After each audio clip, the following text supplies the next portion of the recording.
하나님 말씀 마태복음 21장 23절에서 32절, 신약성경 36페이지.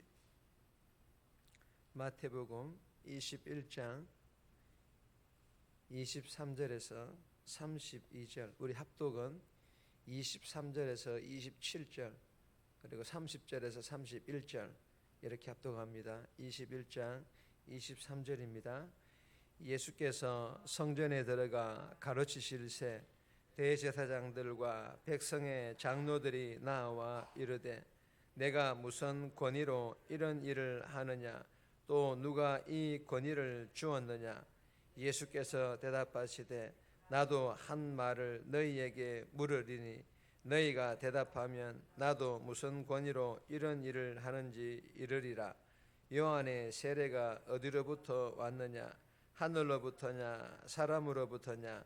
그들이 서로 의논하여 이르되 만일 하늘로부터라 하면 어찌하여 그를 믿지 아니하였느냐 할 것이요, 만일 사람으로부터라 하면 모든 사람이 요한을 선지자로 여기니 백성이 무섭다 하여 예수께 대답하여 이르되 우리가 알지 못하노라 하니, 예수께서 이르시되 나도 무슨 권위로 이런 일을 하는지 너희에게 이르지 아니하리라. 30절입니다. 둘째 아들에게 가서 또 그와 같이 말하니 대답하여 이르되 옳소이다 하였다가 그 후에 뉘우치고 갔으니 그 둘 중에 누가 아버지의 뜻대로 하였느냐. 이르되 둘째 아들이니이다. 예수께서 그들에게 이르시되 내가 진실로 너희에게 이르노니 세리들과 창녀들이 너희보다 먼저 하나님의 나라에 들어가리라. 아멘. 오늘 본문의 제목은 권위에 대한 논쟁, 권위 논쟁입니다. 권위 논쟁.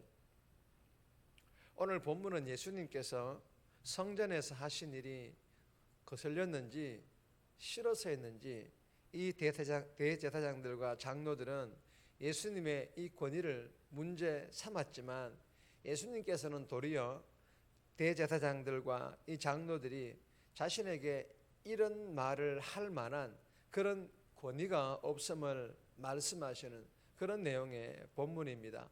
오늘 이 본문을 통해 우리에게 주시는 첫 번째 교훈입니다. 함부로 누군가의 자격을 비방하지 말라. 함부로 누군가의 그 자격에 대해서 비방하지 말라. 이렇다 저렇다 비방하지 말라라는 그런 교훈입니다. 23절 보시면 예수께서 성전에 들어가 가르치실새 대제사장들과 백성의 장로들이 나와 이르되 내가 무슨 권위로 이런 일을 하느냐, 또 누가 이런 권위를 주었느냐. 대제사장들과 장로들은요, 예수님께서 성전에서 매매하는 장사꾼들을 몰아내시고 그리고 몸이 불편한 사람들의 그 병을 고치시며 그리고 또 성전에 들어가 그 사람들을 가르치시는 일들로 인하여 그들의 심기는 매우 불편했습니다. 그렇지만 대제사장들과 장로들은 이러한 예수님의 행동에 대하여 막을 명분이 없었습니다. 왜 막을 명분이 없었던 것일까요? 그들에겐 예수님의 행동을 막을 만한 그런 권위가 없었기 때문입니다. 그러나 무엇보다도 예수님의 그 행하면은 능력이 나타났던 것이 분명했기 때문입니다. 예수님의 가르침에는 흠잡을 데 없을 만큼 완벽하였기 때문입니다. 여러분, 이러한 상황에서 대제사장들과 백성들의 장로인 이 유대 지도자들은 고민에 빠졌습니다. 어떻게 하면 자신들의 눈에는 아나무인처럼 보이고 행동하는 저 예수의 행위를 저지할 수 있을까 고민하고 들고 나온 무기가 바로 권위, 자격이었습니다. 이 자격을 문제 삼아 예수님을 공격한 것입니다. 유대 종교 지도자들은 예수님이 유대 사회에서 공식적으로 인정받은 제사장이나 서기관이 아니었기 때문에 예수님을 무자격자로 몰아 예수님의 입을 막으려는 그런 속셈이었던 것입니다. 사랑하는 여러분, 오늘 이 내용들, 이 본문이 우리에게 주시는 교훈이 무엇입니까? 누군가의 자격에 대하여 비방할 목적으로 검증해서는 안 된다라는 것입니다.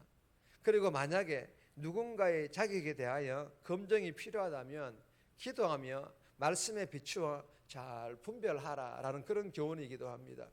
그리고 그 본문의 종교 지도자들처럼 권위와 자격을 앞세워서 진리를 말하는 사람, 즉 복음을 말하는 사람들의 그 입을 막아서도 안 된다라는 그런 교훈입니다.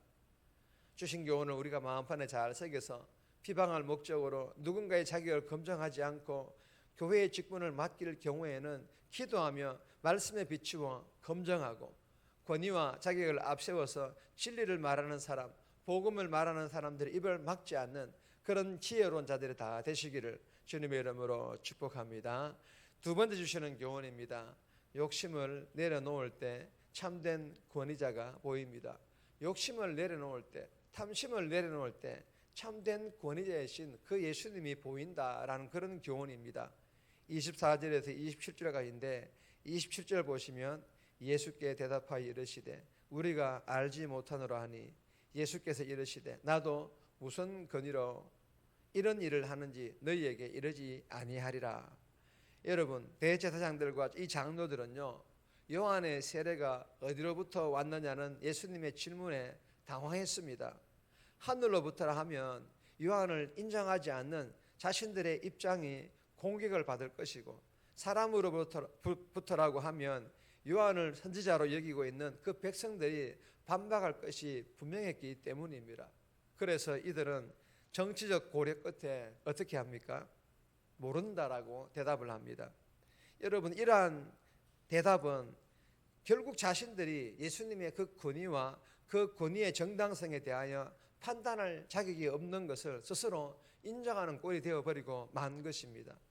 여러분, 이처럼 자신의 권위나 자신의 이익에만 집착하게 되면 하나님의 말씀이 들리지 않게 되며 바로 눈앞에 계신 참된 권위자이신 진리 예수님도 보이지 않게 되는 것입니다.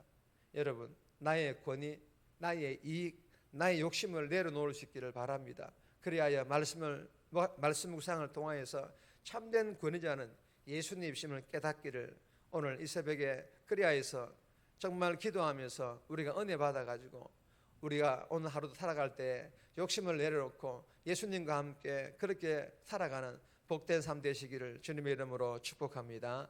세 번째 주시는 교훈입니다. 열매보다 회개가 먼저입니다. 열매보다 회개가 먼저라는 그런 교훈입니다. 28절에서 32절인데 31절 말씀 보시면 그 둘 중에 누가 아버지의 뜻대로 하였느냐 이르되 둘째 아들이니이다. 예수께서 그들에게 이르시되 내가 진실로 너희에게 이르노니 세리들과 창녀들이 너희보다 먼저 하나님 나라에 들어가리라. 여러분, 예수님의 비유에서 가겠다고 하고서 가지 않는 이들은 유대 지도자들을 말하고, 싫다고 했다가 그 후에 뉘우치고 간 아들은 세리와 창녀와 같은 죄인들을 가리킵니다. 여러분, 뉘우친 아들이 아버지의 뜻대로 행했다라고 대답한 성전 지도자들은 자기 잘못을 인정한 꼴이 되고 말았습니다. 반면에 회개에 합당한 열매를 맺으라는 세례 요한의 그 호소에 외면한 유대 종교 지도자들보다 회개하라 천국이 가까이 왔느니라는 이 세례 요한의 요구대로 자기 죄를 뉘우친 세리와 창녀들이 먼저 하나님 나라에 들어간다라고 예수님께서 선언하시고 계시는 것입니다. 여러분, 무슨 말씀입니까? 열매가 먼저가 아니라는 것입니다. 회개가 먼저라는 것입니다.